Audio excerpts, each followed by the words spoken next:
नमस्कार, मी ॲडव्होकेट विशाल मोहिते, भारतीय मजदूर संघाचा प्रदेश मंत्री आणि आमचे सहकारी आहे. रात्रीचे 9 वाजले. मला वाटतं की सगळ्या सुरक्षा रक्षकांच्या मनात एक प्रश्न आहे. म्हणजे मलाही फोन प्रचंड येत आहेत, मीही उत्तर देऊन माझ्या तोंडाला फेस आला. परंतु एक काल जी निविदा पडली आणि साहेब फार व्हायरल झाली निविदा, त्यामुळे लोकांच्या मनात फार प्रश्न आहे की वर्दी संदर्भात काय होणार.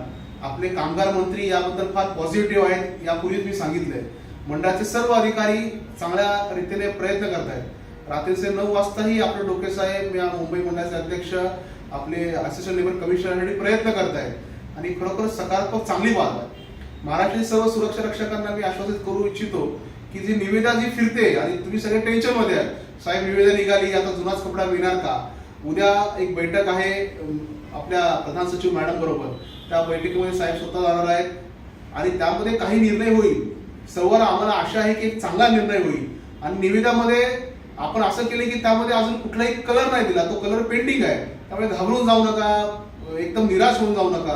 काहीतरी चांगला पॉझिटिव्ह निर्णय, कारण की देवेंद्र फडणवीस यांनी मागच्या ज्या बैठकीमध्ये डीसीएम साहेबांनी क्लिअर कट निर्देश दिले की हे सर्व मंडळी माझी आहेत आणि या मंडळाचा ड्रेस चेंज झाला पाहिजे. तुमच्या भविष्याची चिंता ही बरोबर आहे. एमएसएफचा अतिक्रमणचा पण मुद्दा आता साहेबांवर चर्चेला आणि आपलं बोर्ड फार सकारात्मक आहे, सतत त्यांच्याबद्दल पत्रव्यवहार करतोय. वाशीचे सुरक्षा रक्षक आहेत, आयुर्वेदचे सुरक्षा रक्षक आहेत, नेरूळचे आहेत. हे सगळे आता रात्री 9 वाजता या ठिकाणी प्रेझेंट आहेत बोर्डाच्या ऑफिसमध्ये. आणि एमएसएफचं अतिक्रमण पण बोर्ड चांगल्या पद्धतीने डिफेंड करतंय, चांगल्या पद्धतीने पत्रव्यवहार करतंय आणि त्या ठिकाणी सुरक्षा रक्षकांचे गार्ड, आपले सुरक्षा रक्षक मंडळाचे गार्ड रात्री प्रयत्न करतायत. नवी मुंबई महानगरपालिकेची शंका होती, त्यामध्ये आपला एकही गार्ड कमी केला नाही.